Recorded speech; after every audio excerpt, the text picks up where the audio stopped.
Assalamualaikum warahmatullahi wabarakatuh. Apa kabar anak-anakku kelas 3 SD Islam Rahmaniyah Bululawang? Ustazah Ana harapkan dan doakan semoga kalian tetap sehat-sehat walafiat. Amin amin ya rabbal alamin. Pada pembelajaran kita kali ini, Ustazah Ana akan ajak anak-anak untuk mengerti bagaimana cara mengidentifikasi jenis kalimat. Ya, mengidentifikasi jenis kalimat. Dalam bahasa Jawa disebut ngidentifikasi jenis ukara.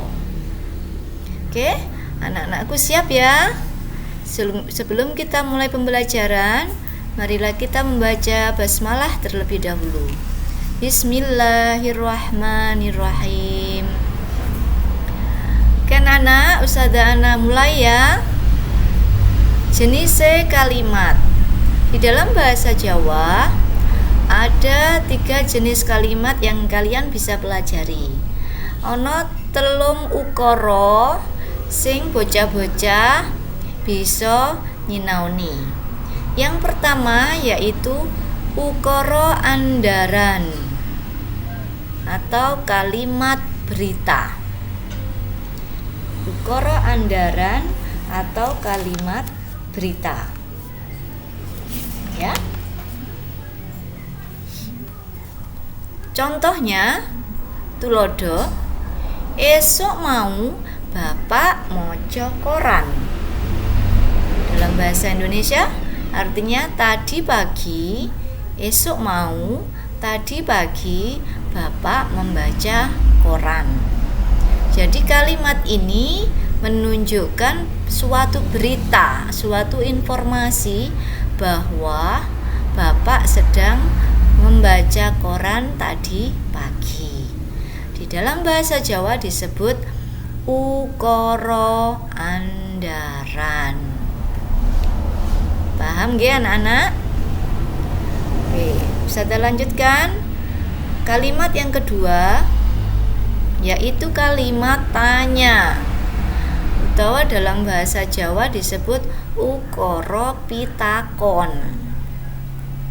Contoh, piro regane iwak iki? Berapa harga ikan ini? Nah, ini ada gambar ya, sekedar ilustrasi. Seorang bapak apa ibu ini ya membeli ikan di pasar, bertanya kepada penjual ikan. Pertanyaannya dalam bahasa Jawa, piro regane iwak iki? Gitu ya.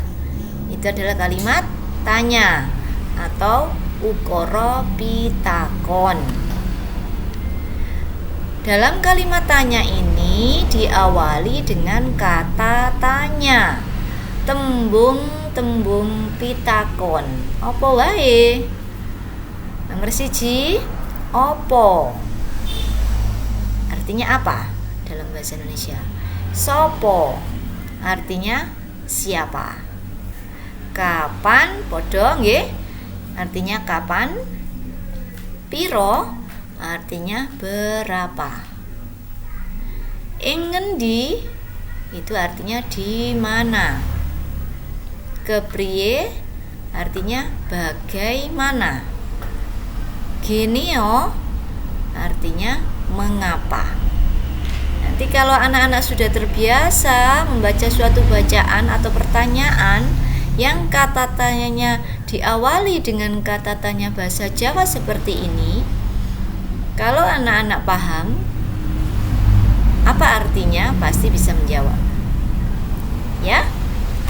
Oke, Ustazah Ana lanjutkan dengan kalimat yang ketiga. Dalam bahasa Jawa disebut ukara perintah. Ukara perintah, kalimat perintah. Contohnya, tulodo, urupne radio iku. Nyalakan radio itu. Kalian menyuruh teman kalian untuk menyalakan radio. Ucapannya yaitu contohnya urupne radio iku. Ngono. Ya? Bisa ya anak-anak? Ustazah yakin pasti kalian bisa membedakan bedakno antara ukara andaran, ukara pitakon, lan ukara perintah. Nggih? Nanti Ustazah Ana akan besok memberikan tugas ya. Anak-anak simak dulu materinya. Ustazah Ana cukupkan pembelajaran kita kali ini. Mudah-mudahan bermanfaat bagi anak-anakku semua. Pesan Ustazah Ana, tetap jaga kesehatan dan tetap semangat dalam belajar. Ustazah Ana akhiri. Wassalamualaikum warahmatullahi wabarakatuh.